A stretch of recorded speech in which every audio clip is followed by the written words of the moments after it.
ಜಮೀರ್ ಅಹ್ಮದ್ ಖಾನ್ ವಸತಿ ಸಚಿವರಿದ್ರು ಅವಾಗ. ಅವರದೇ ಪಕ್ಷದ BR ಪಾಟೀಲ್ ಅಂತಕ್ಕಂಥ ಶಾಸಕರು ನೇರವಾಗಿ ವಿಡಿಯೋ ಮಾಡಿ ಮಾತಾಡಿರ್ತಕ್ಕಂಥದ್ದನ್ನು ತಾವೆಲ್ಲರೂ ಕಂಡಿದ್ದೀವಿ.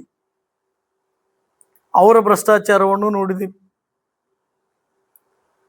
ಇನ್ನೋರ್ವರು ರಾಷ್ಟ್ರೀಯ ಮಟ್ಟದಲ್ಲಿ ಈಗ ಇರ್ತಕ್ಕಂಥ ನರೇಂದ್ರ ಮೋದಿ ಅವರಿಗೆ BJPಗೆ ಬೈದ್ರೆ ನನಗೆ ಸಚಿವ ಸ್ಥಾನ ಕೊಡ್ತಾರಂತೇಳಿ ವಿಚಾರವನ್ನಿಟ್ಟುಕೊಂಡು ಪ್ರತಿದಿನ ಮೀಡಿಯಾ ಮುಂದೆ ಬಂದು ಇಲ್ಲ ಸಲ್ಲದ ಆರೋಪಗಳನ್ನು ಮಾಡತಕ್ಕಂಥ ಕಾರ್ಮಿಕ ಇಲಾಖೆ ಸಂತೋಷ್ ಲಾಡ್, ಕಾರ್ಮಿಕ ಇಲಾಖೆಯಲ್ಲಿ ಏನ್ ಭ್ರಷ್ಟಾಚಾರ ನಡೆದಿದೆ ಅನ್ನೋದನ್ನ ಎಲ್ಲ ಜನ ಜಾಹೀರಾಗಿದೆ, ಎಲ್ಲ ಜನರಿಗೆ ಗೊತ್ತಿರ್ತಕ್ಕಂಥ. ಏನ್ ಈ ರಾಜ್ಯದ ಮುಖ್ಯಮಂತ್ರಿಗಳು ಏನ್ ಮಾಡಕ್ ಹೊರಟಿದ್ದೀರಿ? ಸಚಿವ ಸಂಪುಟದಲ್ಲಿ ಸಚಿವ ಸ್ಥಾನ ತಗೊಳ್ಳೋದಕ್ಕೆ ಹಿಂದಿನ ನಿಮ್ಮ ಸರ್ಕಾರದಲ್ಲಿ ಯಾರು ಹೆಚ್ಚು ಭ್ರಷ್ಟಾಚಾರ ಮಾಡಿ ಹಣವನ್ನು ಗಳಿಸಿದಾರೋ ಆ ಹಣವನ್ನ ಕೇಂದ್ರದ ನಿಮ್ಮ ಹೈಕಮಾಂಡಿಗೆ ಕೊಡೋದ್ರ ಮುಖಾಂತರ, ಕಾಂಗ್ರೆಸ್ಸಿನ ಹೈಕಮಾಂಡಿಗೆ ಕೊಡೋದ್ರ ಮುಖಾಂತರ ಸಚಿವ ಸ್ಥಾನವನ್ನು ಗಿಟ್ಟಿಸ್ಕೊಂಡಿದಾರ. ತಮ್ಮ ಮೇಲೆ ಇಡಿ ಕೇಸ್ ಇದ್ರು ಸಹಿತ ಎಷ್ಟು ಉಡಾಪೆಯಿಂದ ನಾಳೆ ಅವರಿಂದ ಒಬ್ಬ ಭ್ರಷ್ಟಾಚಾರಿ ಮಂತ್ರಿಯಿಂದ ಬಳ್ಳಾರಿಯಲ್ಲಿ ಧ್ವಜಾರೋಹಣ ಕಾರ್ಯಕ್ರಮವನ್ನು ಮಾಡ್ತಾ ಇದ್ವಿ. ರಾಹುಲ್ ಗಾಂಧಿ ಅವರೇ, ನಿಮ್ಮ ಕೈಯಲ್ಲಿ ಸಂವಿಧಾನವನ್ನು ಹಿಡ್ಕೊಂಡು ತಿರುಗಾಡ್ತಾ ಇದ್ದೀರಾ. ಬಾಬಾ ಸಾಹೇಬ್ ಅಂಬೇಡ್ಕರ್ ಅವರಿಗೆ ನಾವು ಗೌರವ ಕೊಡ್ತೀವಿ ಅಂತ ಹೇಳ್ತಾ ಇದ್ದೀರಾ. ಬಾಬಾ ಸಾಹೇಬ್ ಅಂಬೇಡ್ಕರ್ ಅವರು ಕೊಟ್ಟಿರ್ತಕ್ಕಂಥ ಸಂವಿಧಾನದ ಅಡಿಯಲ್ಲಿ ನಡೀತಕ್ಕಂಥ ಸರ್ಕಾರದ ಸಚಿವರು 187 ಕೋಟಿ ಹಗರಣದಲ್ಲಿ ಭಾಗಿಯಾಗಿರ್ತಕ್ಕಂಥ ವ್ಯಕ್ತಿ. ಅವರನ್ನು ಸಚಿವ ಸಂಪುಟದಲ್ಲಿ ಸೇರಿಸ್ಕೊಳಕ್ ನಿಮ್ಗೆ ಗೊತ್ತಾಗ್ಲಿಲ್ವಾ?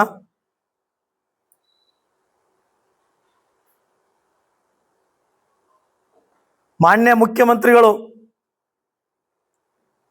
ಇವರೆಲ್ಲರೂ ಸಚಿವರದ್ದು ಒಂದ್ ಕಡೆ ಆದ್ರೆ ಮಾನ್ಯ ಮುಖ್ಯಮಂತ್ರಿಗಳದ್ದು ರಿಯಲ್ ಎಸ್ಟೇಟ್. ಬಿಡದಿ ಒಂದೇ ಟಾರ್ಗೆಟ್. ರಾಜ್ಯದಲ್ಲಿ ಬರ ಇದೆ, ಅದರ ಕಡೆ ಗಮನ ಹರಿಸ್ತಾ ಇಲ್ಲ. ರಾಜ್ಯದಲ್ಲಿ ಶಿಕ್ಷಣ ಕುಂಠಿತವಾಗ್ತಾ ಇದೆ, ಅದರ ಕಡೆ ಯಾವುದೇ ಗಮನವಿಲ್ಲ. ರಾಜ್ಯದಲ್ಲಿರ್ತಕ್ಕಂಥ ಪ್ರತಿಯೊಬ್ಬ ಜನರ ವ್ಯವಸ್ಥೆ ಅಸ್ತವ್ಯಸ್ತತೆ ಆಗ್ತಾ ಇದೆ ಇವತ್ತು, ಜೀವನ ನಿರ್ವಹಣೆ, ಅದರ ಕಡೆ ಯಾವುದೇ ವಿಚಾರ ನೀಡದೇನೆ ಬಿಡದಿ ಬಗ್ಗೆ ಫೋಕಸ್. ಏನ್ ರಿಯಲ್ ಎಸ್ಟೇಟ್ ಸರ್ಕಾರನ ಇದು? ಭಾರತೀಯ ಜನತಾ ಪಾರ್ಟಿ ವಿಜಯಪುರ ಜಿಲ್ಲೆಯಿಂದ ನೇರವಾಗಿ ಮುಖ್ಯಮಂತ್ರಿಗಳಿಗೆ ನಿಮ್ಮ ಸಚಿವ ಸಂಪುಟದಲ್ಲಿ ಇರ್ತಕ್ಕಂಥ ಬಿ ನಾಗೇಂದ್ರ ಅವರ ರಾಜೀನಾಮೆ ಆಗಬೇಕು.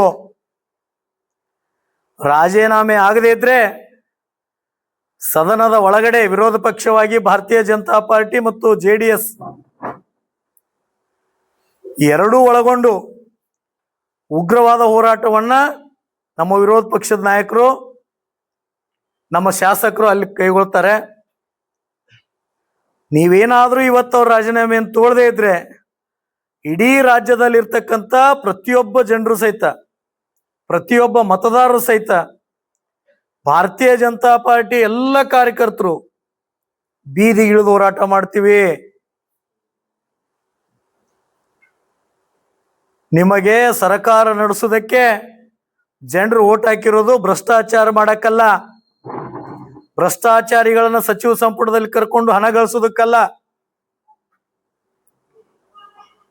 ರಾಜ್ಯದ ಜನ ಒಳ್ಳೇದು ಮಾಡ್ಲತ್ತ ಓಟ್ ಹಾಕಿದ್ದಾರೆ ನಿಮ್ಗೆ. ಮಾನ್ಯ ಮುಖ್ಯಮಂತ್ರಿಗಳೇ, ತಾವ್ ಯಾವುದೋ ಒಂದು ಬರದಲ್ಲಿದ್ದೀರಾ. ಈ ರಾಜ್ಯದ ಜನ ಯಾರನ್ನ ಯಾವಾಗ ಇಳಿಸ್ಬೇಕು, ಏನ್ ಮಾಡ್ಬೇಕು ಅನ್ನೋದು ಗೊತ್ತಿರ್ತಕ್ಕಂಥ ವ್ಯಕ್ತಿಗಳು. ಮತದಾರ ಈಗಾಗಲೇ ತಯಾರಿ ಮಾಡ್ತಾ ಇದ್ದಾರೆ. ನಮ್ಮ ಒತ್ತಾಯ ಇದೆ, ಭಾರತೀಯ ಜನತಾ ಪಾರ್ಟಿಯ ಒತ್ತಾಯ ಇದೆ. ನಾಗೇಂದ್ರ ಅವರ ರಾಜೀನಾಮೆಯನ್ನು ತೆಗೆದುಕೊಳ್ಬೇಕು. ತೆಗೆದುಕೊಳ್ಳದೆ ಇದ್ರೆ ಇಡೀ ರಾಜ್ಯದಲ್ಲಿ ನಿಮ್ಮ ಯಾವುದೇ ಶಾಸಕರು, ಸಚಿವರು ಯಾವುದೇ ಕಾರ್ಯಕ್ರಮದಲ್ಲಿ ಭಾಗವಹಿಸದ ರೀತಿಯಲ್ಲಿ ಭಾರತೀಯ ಜನತಾ ಪಾರ್ಟಿ ಹೋರಾಟ ಮಾಡುತ್ತೆ.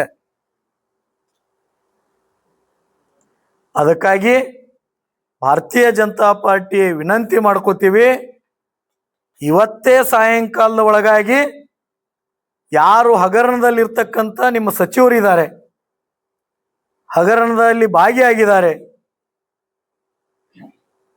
ಒಬ್ಬ ಸರ್ಕಾರಿ ಅಧಿಕಾರಿ ನೀವು ಮಾಡಿರ್ತಕ್ಕಂಥ ಭ್ರಷ್ಟಾಚಾರಕ್ಕೆ ಆತ್ಮಹತ್ಯೆ ಮಾಡಿಕೊಂಡಿದ್ದನ್ನು ನೀವು ನೋಡಿದಿರಿ, ರಾಜ್ಯದ ಜನ ನೋಡಿದೆ.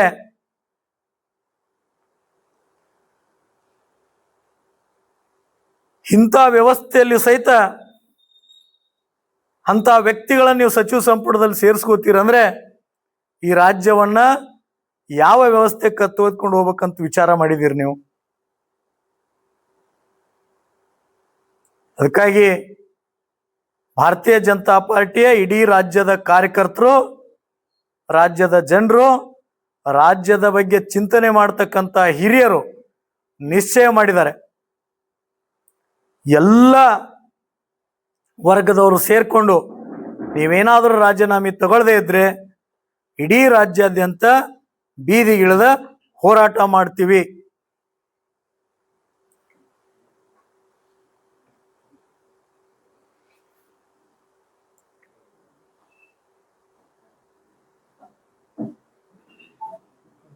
ಯಾವುದೇ ರೀತಿ ಭ್ರಷ್ಟಾಚಾರದ